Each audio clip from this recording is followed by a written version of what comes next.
Department সম্পর্কে যে বিষয়টা বলা, যে একটা সিঙ্গেল লাইনের মাধ্যমে আমরা যদি আমাদের ডিপার্টমেন্টের বৈশিষ্ট্যটাকে তুলে ধরতে চাই, তো সেটা খুবই একটা কঠিন কাজ হয়ে যাবে। যখন আমরা ভর্তি হয়েছিলাম, যখন আমরা মাত্র 3 জন ছিলাম, স্বাভাবিক আমাদের এটা শুনতে হয়েছিল, এদিক ওদিক থেকেও শুনতে হয়েছিল, ইভেন আমাদের অন্যান্য কলেজ ফ্রেন্ডদের সাথে শুনতে হয়েছিল যে নিশ্চয়ই কোনো কলেজের ক্লাসে ঘাটতি থাকবে, হয়তো প্র্যাকটিক্যালে ঘাটতি থাকবে। কিন্তু এই বিষয়টা যদি সম্পর্কে যদি জানতে কেউ চায়, তাহলে একটা হার্শ ট্রুথ, একটা কঠিন সত্য সবাইকে মেনে নিতে হবে যে বাস্তবে এটা ঘটেনি, বরং আরো ভালো হয়েছে।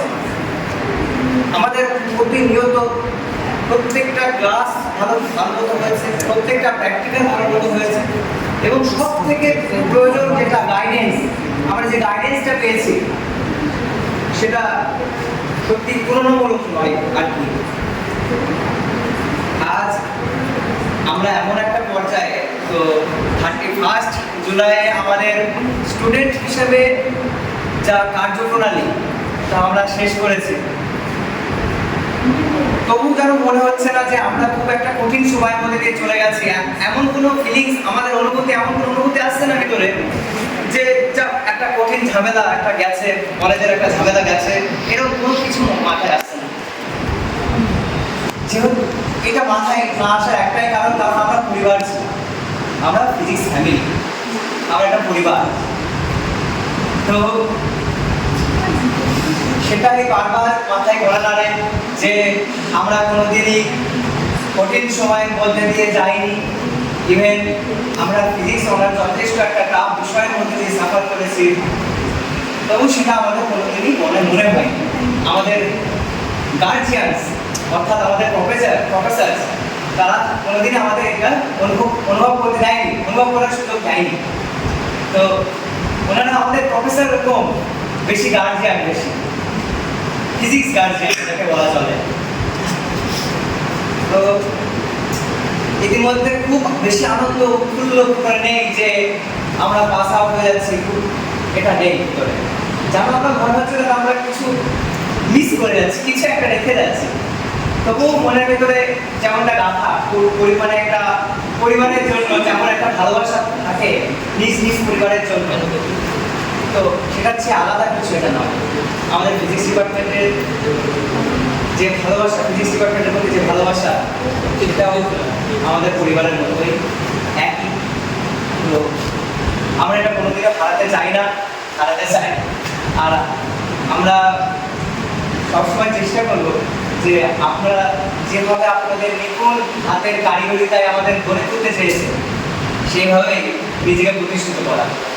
হয়তো আমরা আলাদা আলাদা ফিল্ডে থাকবো, তবুও আমরা এই জীবন বা এই সময়টা বা এই টাইম পিরিয়ডটা কোনোদিনই ভুলবো না।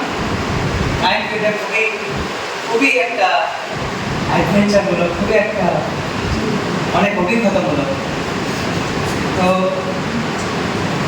সমস্ত প্রফেসর, সমস্ত জুনিয়র সিনিয়র, তারা আমার জুনিয়র ভাই বোনদের উদ্দেশ্যে বলছি, মানে যদিও এই সময়টা খুবই কঠিন আমাদের কিছু, আমরা যেহেতু আমরা কোনোভাবে একদম মনস্থির করে আসিনি যে কোনোভাবে আমরা এরকম করে বক্তৃতা দেবো, স্পিচ দেবো, এরকম করে আসিনি। যা মনে আসছে আমরা শুধুমাত্র সেটাই বলার চেষ্টা করছি। অসংখ্য ধন্যবাদ সকলকে এতটা কাছে থাকার জন্য, এতটা সাপোর্ট করার জন্য, এতটা নিজের করে শেখানোর জন্য অনেক অনেক ধন্যবাদ। আর একটা কথা সর্বশেষ, যদি পরবর্তী কোনো ব্যাচে বা সেশনের ব্যাচকে যদি আমাদের বলতে হয় বা কোনো প্রশ্ন যদি তাদের মধ্যে থাকে যে শান্তিপুর কলেজের ফিজিক্স ডিপার্টমেন্ট কেমন বা কীরকম কী হবে ওখানে, নো ডাউট, কোনো ডাউট করবে না, কোনো বিষয়, কোনো কিছু এই বিষয়ে কোনো সন্দেহই রাখবে না যে এখানে কেমন হয় পড়াশোনা। এমন খুবই সুন্দর, আমরা তো কাটিয়েছি দিনগুলো, আমরা অনেক অভিজ্ঞতার মধ্যে দিয়ে এসেছি।